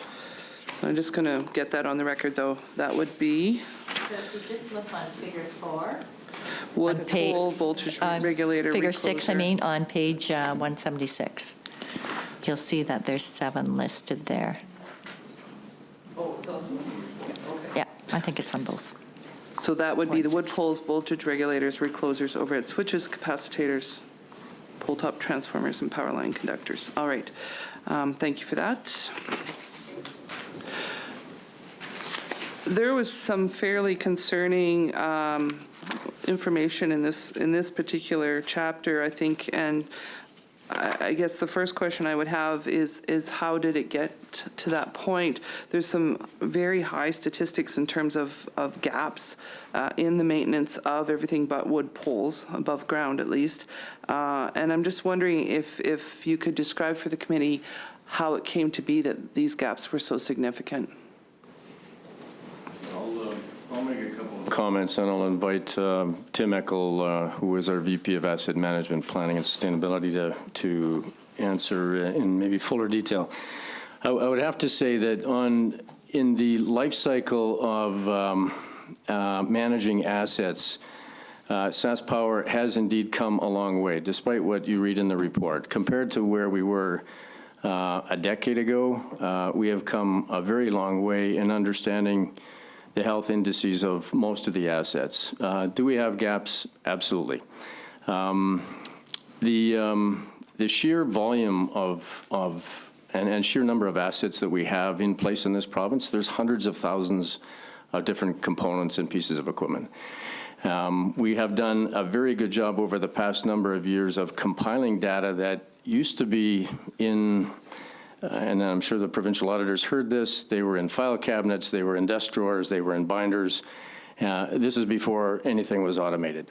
So we have come a long way in getting it automated. In this particular case, for your audit, you have shown that there was a discrepancy, and we're not going to dispute that. We probably have many more of those in our systems as we continue to evolve our asset management framework and structure. And the second part is the introduction of an enterprise risk management framework into SaskPower, and making sure that as we go forward, we integrate our asset management model and our risk model appropriately, and make sure that we're testing everything that we do in our asset management area against our enterprise risk model. And that has been developed, as the provincial auditor knows, over the last couple of years as well. So with that, I would invite Tim to, he's sitting up here already, sorry, to maybe elaborate further. Okay. Tim Eckel, SaskPower. Yes, there is discrepancies in the two IT systems. Over the past number of years, we've made a big effort to update what we call our asset system electric office. It's our geographical information system. So that is the one we've been having to focus on. SAP, we put our work orders into that system, and part of further recommendations 3 and 4, where we have IT systems, part of that will be to synchronize those two systems so that when you make a change in one, it automatically changes in the other. A number of the ones that show up in the work order system under SAP, some of those have been retired assets but weren't marked that way, so that made it appear we had more of those assets than we have. The closer number is the electric office, and but even that one, with getting construction as-built back in a timely manner and those types of things, that number is off as well a bit. For example, the reclosers, whatever those are, maybe you could tell us what they are first. It looked like your asset system showed 2,500 and your work order system showed 4,000. So the difference was 57%. Is that because of the retirement that you were referring to, or is there other issues? A significant number of those would be because of retirement. In some cases, we took 3 individual devices and replaced it with one 3-phase device. So suddenly that made it look like we had 3 old ones and 1 new one. So those types of things, but that was the main driver of that. What is a recloser? It's a big electrical breaker. Okay. So it protects the line when there's a fault on the line. If a tree falls on or whatever, it opens up, and it'll wait a period of time and then close back in. So they call it a recloser. Okay, thank you.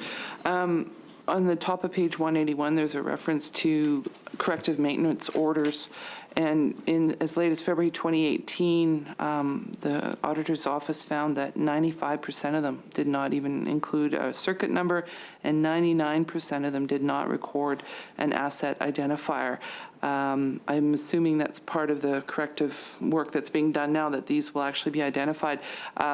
Can you share with the committee how almost 100% of them did not have that critical information?